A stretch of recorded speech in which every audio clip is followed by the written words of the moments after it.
తెలంగాణ కాంగ్రెస్ లో ఎస్సీ వర్గీకరణ చిచ్చు చెలరేగింది. వివేక్ పై కాంగ్రెస్ నేత సంపత్ నిన్న తీవ్ర విమర్శలు చేశారు. పార్టీ విధానమైన ఎస్సీ వర్గీకరణను వివేక్ వ్యతిరేకిస్తున్నారన్నారు. ఇది పార్టీ లైన్ దాటినట్టేనని ఆయన విమర్శించారు. ఆయనపై పీసీసీలో ఫిర్యాదు చేశారన్నారు మాజీ ఎమ్మెల్యే సంపత్. అయితే సంపత్ కి కౌంటర్ ఇచ్చారు ఎమ్మెల్యే వివేక్ వెంకటస్వామి. తన జాతి గౌరవం హక్కులు కాపాడుకోవడానికే సభ పెట్టామన్నారు. ఒక్క సభ పెట్టుకుంటే ఇంత గాయ చేస్తారా అని ప్రశ్నించారు. పైగా పీసీసీకి చెప్పే సభ ఏర్పాటు చేశామన్నారు. మందకృష్ణ మాదిగ బీజేపీ మనిషి, ఆయన ట్రాప్ లో కాంగ్రెస్ వాళ్ళు పడొద్దు అన్నారు. బీజేపీకి ఓటు వేయాలని చెప్పిన వ్యక్తికి ఎలా సపోర్ట్ చేస్తారని నిలదీశారు. ఒకవేళ తనది తప్పైతే పార్టీ ఏ నిర్ణయం తీసుకున్నా కట్టుబడి ఉన్నానన్నారు.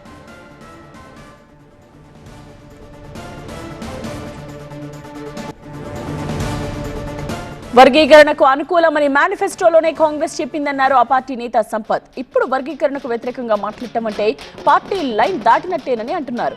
అలా వ్యవహరిస్తున్న వారిపై చర్యలు తీసుకోవాలనేది సంపత్ డిమాండ్. సంపత్ చేసిన ఈ వ్యాఖ్యలకు ఎమ్మెల్యే వివేక్ కౌంటర్ ఇచ్చారు. తాను ఎప్పుడూ పార్టీ లైన్ దాటి మాట్లాడలేదన్నారు. తమకు సముచిత స్థానం కల్పించాలని కోరుతూ సభ పెట్టుకున్నామని చెప్తున్నారు. ఒక్కటే నాకు ఒక ఆశ్చర్యమైన విషయం ఏంటంటే, ఫస్ట్ టైం హిస్టరీలో మేము మాలల సింహ గర్జన పెట్టుకున్నాము. మా ఆత్మగౌరవం, ఎందుకంటే చాలా చోట్ల కూడా నేను బీజేపీలో చూసినాను, కాంగ్రెస్లో చూసినా, అన్ని చోట్ల కూడా మాలల సంఖ్య చాలా తక్కువ ఉన్నది, 80% ఉన్నాము అని చెప్పి తప్పుడు ప్రచారాలు ఏదైతే మందకృష్ణ మాదిగ చేసినాడో అందరు కూడా ఇదే అనుకుంటున్నారు. మాలలో అవసరం లేదు చర్చించడానికి, వీళ్ళది ఎక్కువ సంఖ్య లేదని చెప్పి చిన్న చూపు చూపిస్తున్నారు. మేము ఆ చిన్న చూపు వ్యతిరేకంగా మేము కూడా పెద్ద సంఖ్యలో ఉన్నాము. మాకు కూడా మేము second largest cost in Telangana, మాకు కూడా గౌరవం ఇవ్వాలని చెప్పి మేము మా జాతికి మేము కాపాడుకోవటానికి మేము ఈ కార్యాచరణ తీసుకున్నాము. మేము ఎవరు వ్యతిరేకంగా ఎక్కడ కూడా మీటింగ్లో మాట్లాడలేదు. మేము ఎవరు వ్యతిరేకంగా మాట్లాడేది అవసరం లేదు. ఎందుకంటే మాకు ఏదైతే హక్కు ఉన్నదో మేము దానికోసము మేము కొట్లాడుతాం. సింగిల్ వర్డ్లో నేను చెప్తున్నాను, సుప్రీంకోర్టు ఏదైతే నిర్ణయం తీసుకుందో దాన్ని ఎంపిరికల్ డాటా క్రియేట్ చేయండి.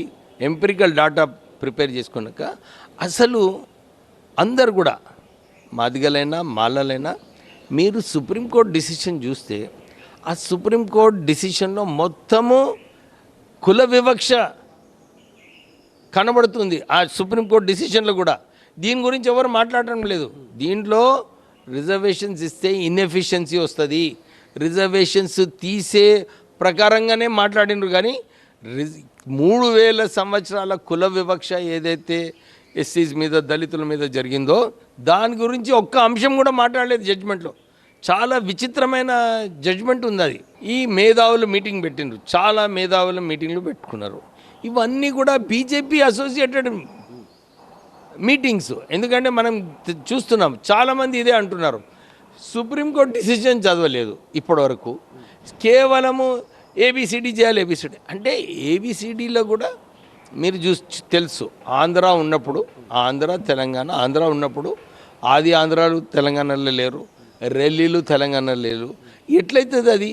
మీరు ఇక్కడ కులగన్న చేసి సెన్సస్ సెంట్రల్ గవర్నమెంట్ ఏదైతే చేస్తూ ఉంటుందో, మా రాహుల్ గాంధీ గారు కూడా అన్నారు సెన్సస్ చేయాలి అన్నారు. సెన్సస్ చేయండి, సెన్సస్ ప్రకారంగా తర్వాత ఎంపిరికల్ డేటా ఏదైతే ఉందో ఆ డేటాలో ఎవరు ఎంతమంది తీసుకున్నారో. ఇప్పుడు దాంట్లో ఇంకో విషయం కూడా ఉంది, బెనిఫిషరీస్ ఎవరున్నారని. నేను అదే చెప్తున్నాను, మీరు అన్ని చోట్ల కూడా మాలలు దోచుకున్నారు.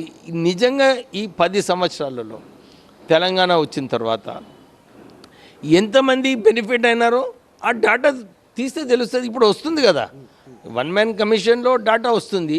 దాని గురించి వెయిట్ చేయకుండా కేవలము మాలలు వ్యతిరేకంగా మాలలు ఎందుకు తిడుతున్నారు మాలను నాకు అర్థమవుతలేదు. నేను ఎవరి గురించి విమర్శించేది అవసరం లేదు.